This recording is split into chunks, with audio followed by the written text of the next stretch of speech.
Good morning, class 6 students. Welcome again to your social studies classes. Okay, class we are studying chapter number 14. हम लोग chapter number 14 पढ़ रहे हैं ना. उसमें हम लोगों ने part 1 में about वैदिक एज के बारे में पढ़ा था कि वैदिक एज में किस प्रकार से जो आर्यंस थे वो लोग हमारे देश में आए, है ना, और उन्होंने संस्कृत को इंट्रोड्यूस किया और वेदों से हमें उनके बारे में जानकारी मिलती है. तो इनके बारे में हमने पढ़ा था पहले. फिर हम लोगों ने 4 वेदों के बारे में पढ़े थे, ऋग्वेद, सामवेद, अथर्ववेद और यजुर्वेद. चलो आज हम लोग दूसरी वैदिक बुक्स के बारे में पढ़ने वाले हैं जो कि अदर वैदिक बुक्स के नाम से आप लोग जानते हो. सारे बच्चे आ जाएंगे पेज नंबर 97 पे, अदर वैदिक बुक्स. चलो, the commentaries on hymns of the Vedas are called the Brahmanas. तो जो कमेंट्री होती है मंत्रों पे वेदों के, उनको हम लोग ब्राह्मणास के नाम से जानते हैं. Aranyakas found at the end of the Brahmanas are forest books meant for hermits and ascetics. और अरण्यकास जो है वो ब्राह्मणास के लास्ट में पाई जाती है. Upanishad contain philosophical views of great saints. उपनिषदों में जो महान महान ऋषि हुए हैं उनकी जो सोच होती थी, फिलोसॉफिकल जो व्यूज़ हैं वो लिखे गई हैं. 4 Upavedas are attachments to each Veda. और जो 4 उपवेद हैं वो extended form of the 4 Vedas हैं. All this books are attach to one or the other of the 4 Vedas. चलो अब हम लोग जानेंगे द एपिक्स. अब एपिक्स जो मतलब महाग्रंथ जिसको हम लोग समझते हैं.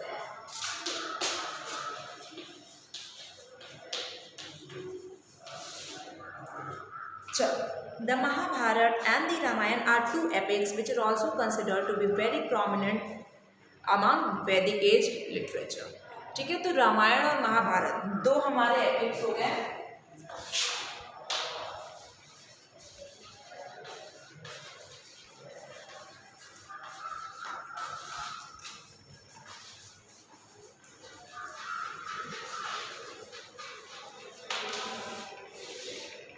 जिसको हम लोग ये समझते हैं कि वैदिक लिटरेचर में इनका भी बहुत ज़्यादा इम्पोर्टेंस है. ठीक है, both these epics were composed in Sanskrit. ठीक है, इनको दोनों को संस्कृत में ही बनाया गया था. And according to most historians not before 5th century BC. मतलब 5th सेंचुरी से पहले नहीं बनाया गया था, उसके बाद ही बनाया गया, लिखा गया, बनाया नहीं गया. चलो अब जोग्राफिकल एक्सटेंट पढ़ोगे. ये वैदिक एज का जोग्राफिकल एक्सटेंट क्या था?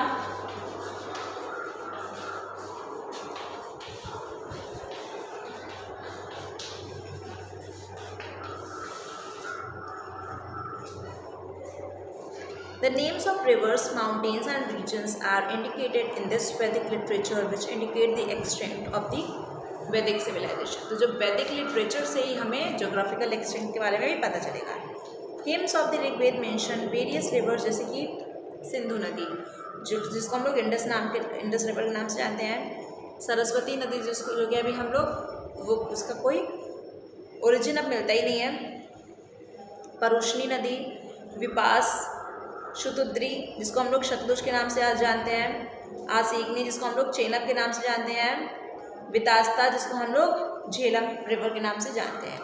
तो इन सब जगहों पर यहाँ तक एक्सटेंड था वैदिक एरा का. Rivers Ganga and Yamuna are mention only once. और जो रिवर गंगा है और यमुना सिर्फ और सिर्फ एक बार ही मेंशन की गई है वेदों में. From this it appears that the early Aryans lived in the areas covered by eastern Afghanistan. इससे हम लोगों को ये समझ में आता है कि जो अर्ली आर्यंस होंगे वो कहाँ पे रहते होंगे? ईस्टर्न अफगानिस्तान, पंजाब और कुछ पार्ट्स ऑफ उत्तर प्रदेश में. लेकिन उनका जो मेन फोकस था वो कौन से रीजन पे था? ब्राह्मणवत और सप्त सिंधु जो कि आज प्रेजेंट डे में हरियाणा में है और पंजाब में. तो यहाँ पे मेन वो लोग रहते होंगे. Which was bordered by the above 7 rivers. मतलब जहाँ पे पानी आता होगा, ये ऊपर 7 नदियाँ लिखी गई हैं, यहाँ से वहाँ पे पानी आता होगा. Later the set of kingdoms in Kosala and in Kashi the region of Varanasi. और बाद में वो लोग कहाँ पे सेट हो गए? कोसल और काशी. चलो अर्ली वैदिक एज के बारे में पहले पढ़ोगे. वैदिक एज का 2 पार्ट होगा ना, एक अर्ली वैदिक एज और एक लेटर वैदिक एज. तो पहले हम लोग अर्ली वैदिक एज के बारे में पढ़ेंगे जो कि कब से कब तक होता है? 1500 टू 1000 BC.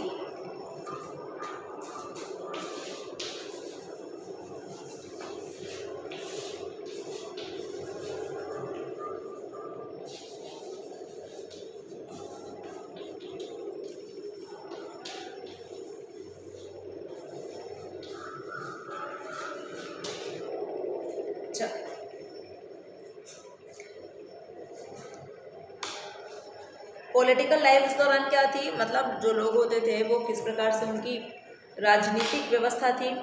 द अर्ली वैदिक society was divided into various tribes, मतलब अलग अलग जनजाति के लोग रहते थे। दे वर कैटल ब्रीडर्स, वो सब चरवाहा होते थे। Entire kingdom consisted of many villages, जिसको हम लोग ग्रामास के नाम से जानते थे। मतलब अलग अलग पूरे जो इंटायर विलेज था, पूरा जो गांव था वो ग्राम अलग अलग ग्राम में डिवाइडेड था। द विलेज हेडमैन को हम लोग ग्रामानी कहते थे, जो विलेज को जो हेडमैन था, मतलब जो मुख्य पर्सन था विलेज का, उसको हम लोग ग्रामानी के नाम से जानते थे।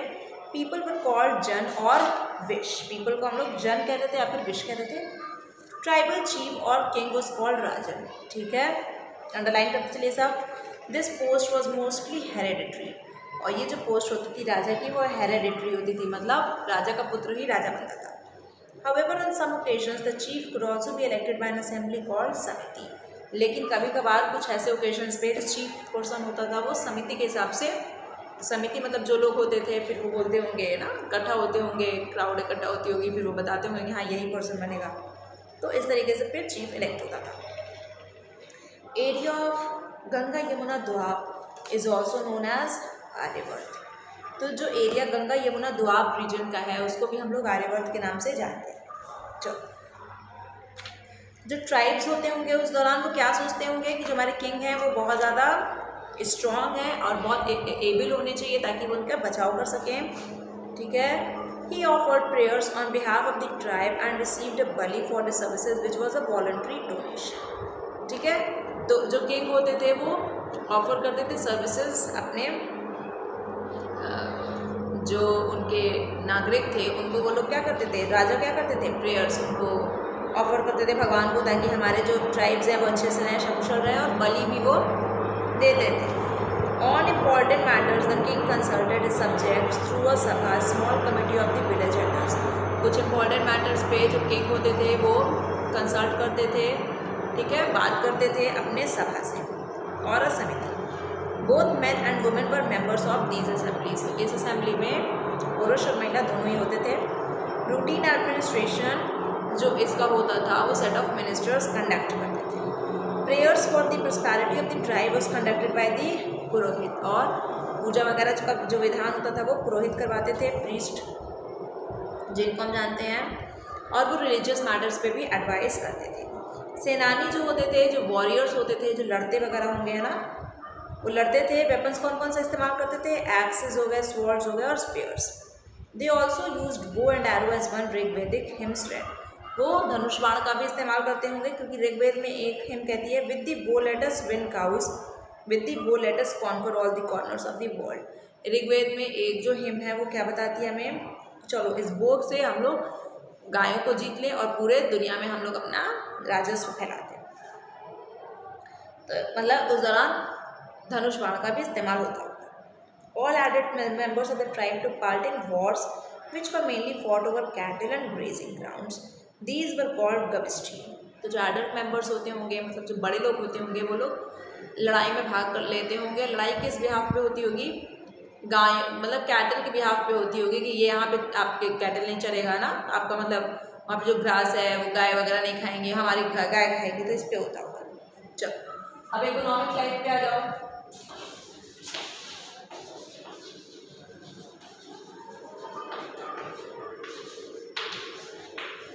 पहले हमने क्या देखा, political life,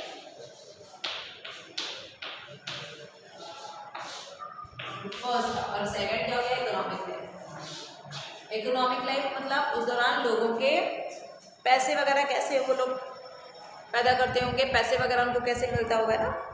agriculture and rearing cattle were the main occupation, उस दौरान क्या क्या ऑक्यूपेशन था लोगों का, एग्रीकल्चर खेती करना और गाय भैंस वही सबको पालना। Cow was one of their favourite and sacred animals, it was their principal form of wealth, ठीक है। तो अगर किसी पर्सन के पास बहुत ज़्यादा गाय होती थी तो उसको वो लोग क्या कहते थे कि बहुत ही अमीर व्यक्ति है। जो राजा होते थे वो अपने पुरोहित को गाय देते थे, गिफ्ट करते थे। Most of their Wars were fought for the, गायों के लिए बहुत ज़्यादा लड़ाइयाँ की जाती थी, ठीक है। The cow was also the unit of barter, barter मतलब होता है exchange of goods, exchange of goods in return for some other goods, ठीक है ना। एक्सचेंज मतलब उधार लेकर के हमने आपसे कोई सामान ले लिया और आपको उसी के बदले हमने दूसरा सामान दे दिया। तो गायों को भी बाल्टर कर देते कि मतलब गाय आप हमारी ले लीजिए और उसके बदले में हमें कुछ और चीज़ दे दीजिए जो भी ज़रूरत होती थी। They also use horse's but did not worship them, horse's का भी इस्तेमाल वो लोग करते थे लेकिन उसका पूजन नहीं करते थे। और जो चैरियट्स होते थे ना, जो रथ होता था वो हॉर्सेज के द्वारा खींचा जाता था। एग्रीकल्चर फ्लरिश्ड, एग्रीकल्चर बहुत होता था अर्ली वैदिक पीरियड में। ऐसा लगता है हमें कि अर्ली वैदिक के पीरियड के लोगों को बहुत अच्छी नॉलेज थी इसकी, प्रोडक्शन ऑफ क्रॉप्स की, किस प्रकार से खेती करना है। अगर हम लोग तुलना करें हड़प्पन और वैदिक पीरियड के लोगों के बीच की, तो वैदिक पीरियड में जो लोग थे उनको ज़्यादा अच्छी नॉलेज थी about agriculture. Ploughshare is mentioned in the Rigved, which was possibly made of wood. Vedic farmers are knew about the seasons and their effect on agriculture. तो वो लोग क्या क्या ग्रो करते थे, wheat, barley और rice. ऋग्वेद मेंशन करता है हमें क्राफ्ट्समैन, जैसे कि वो क्राफ्ट्समैन के भी बारे में ऋग्वेद में बताता है। जैसे कि उस दौरान क्या होते होंगे, कारपेंटर्स, चैरियट मेकर्स मतलब रथ होते होंगे, रथ बनाने वाले, वीवर्स मतलब बुनाई करने वाले कपड़ों को, पॉटर्स मतलब मिट्टी के बर्तन बनाने वाले, और लेदर वर्कर्स चमड़े से सामान बनाने वाले भी लोग होते होंगे। मेटल वर्कर्स जो कि कॉपर और ब्रॉन्ज का इस्तेमाल करके वो लोग कोई भी चीज़ बनाते होंगे, वो भी होते थे। चलो अब सोशल लाइफ के बारे में जानेंगे।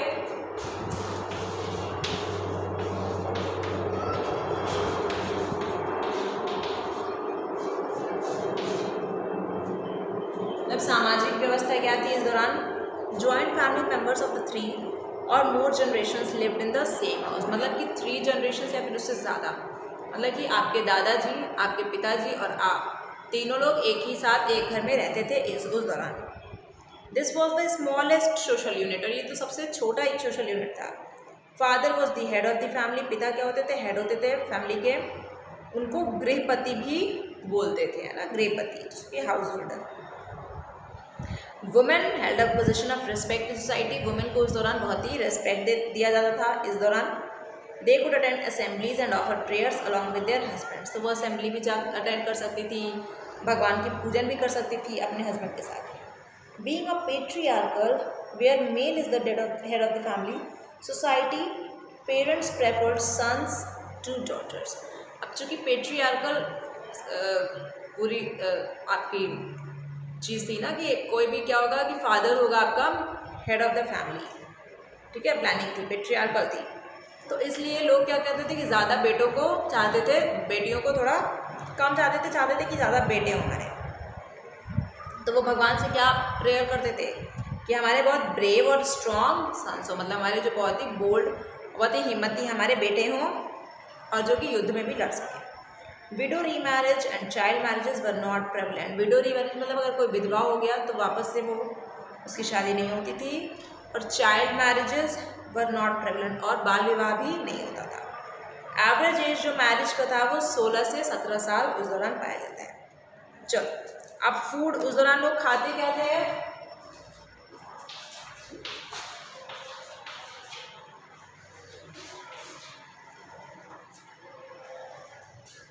गुड फूड जैसे कि सीरियल्स मतलब कि दाल हो गया, चावल हो गए, सब vegetables, fruits, Honey milk, milk products लोग खाते थे, पीते थे।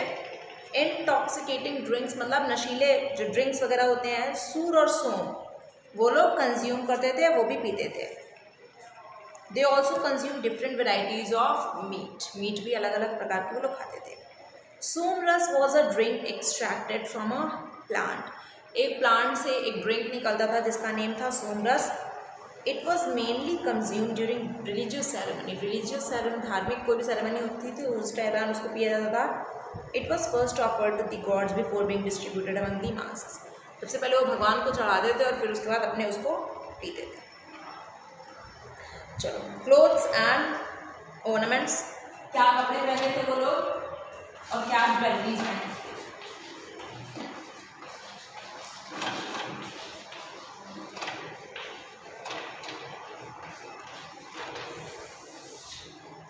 मतलब कि वो लोग क्या कपड़े पहनते थे और क्या गहने वगैरह पहनते थे। Both man and women wore an upper garment wrapped around the shoulders shoulders called adhivasa and a lower garment called dhoti. ठीक है, तो लोअर गारमेंट मतलब नीचे वो लोग धोती पहनते थे और ऊपर अधिवास पहनते थे।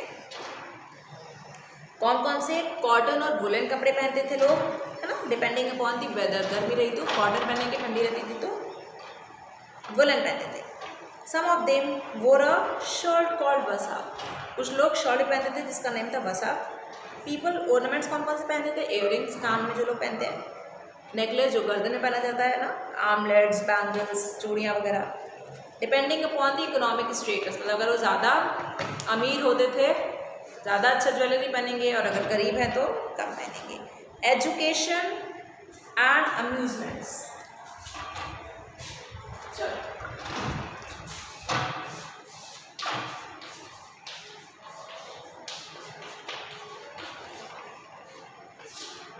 अब उस दौरान लोग कितना शिक्षा ग्रहण करते थे? Education was only for the higher classes. तो जो हायर क्लास से लोग बिलोंग करते थे सिर्फ वही पढ़ते थे।